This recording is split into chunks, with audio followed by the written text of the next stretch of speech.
আসসালামু আলাইকুম। আজকে আবারও নতুন আরেকটি রেসিপি নিয়ে হাজির হয়ে গেলাম। আজকে আমি ফেটে যাওয়া বা নষ্ট হওয়া দুধ দিয়ে দোকানের মতো করে পারফেক্ট কাঁচাগোল্লা তৈরি করে দেখাবো।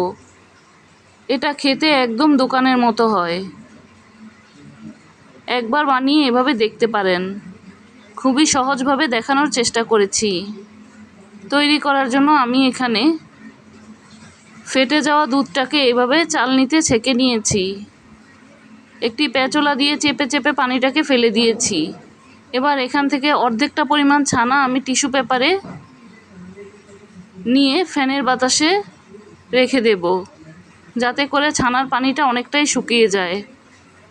এবার চুলায় একটি প্যান বসিয়ে বাকি অর্ধেকটা ছানা দিয়ে দেব, সাথে 2 টেবিল চামচ কনডেন্স মিল্ক দিয়ে দেব।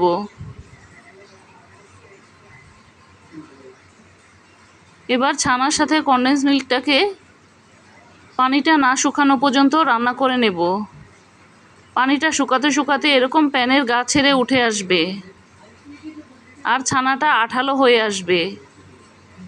এখন ছানাটাকে একটি প্লেটে ঢেলে নেব, সাথে বাকি যে অর্ধেকটা ছানা রেখেছিলাম সেটাও দিয়ে দেব। দিয়ে একসাথে করে সবগুলো ছানাকে মথে নেব।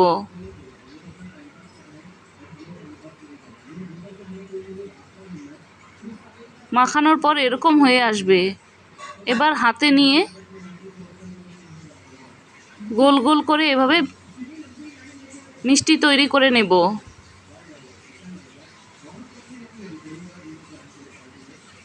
এভাবে করে আমি সবগুলো মিষ্টি তৈরি করে নিয়েছি। আমি এখানে 1 কেজি দুধের ছানা থেকে এই মিষ্টিগুলো তৈরি করেছি। এবার গুঁড়া দুধে গড়িয়ে নেব। চাইলে আপনারা মাওয়াতেও গড়িয়ে নিতে পারেন। আমার কাছে মাওয়া ছিল না, এজন্য গুঁড়ো দুধে গড়িয়ে নিয়েছি। তৈরি হয়ে গেল একদম দোকানের মতো পারফেক্ট কাঁচাগোল্লা। চাইলে আপনারাও খুব সহজে ফেটে যাওয়া দুধটাকে ফেলে না দিয়ে এভাবে করে কাঁচাগোল্লাটা তৈরি করে নিতে পারেন। আশা করি আপনাদের কাছে খুবই ভালো লেগেছে। ভালো লেগে থাকলে একটি লাইক দিবেন। নতুন নতুন ভিডিও পেতে পেজটিকে ফলো বা সাবস্ক্রাইব দিয়ে পাশেই থাকবেন।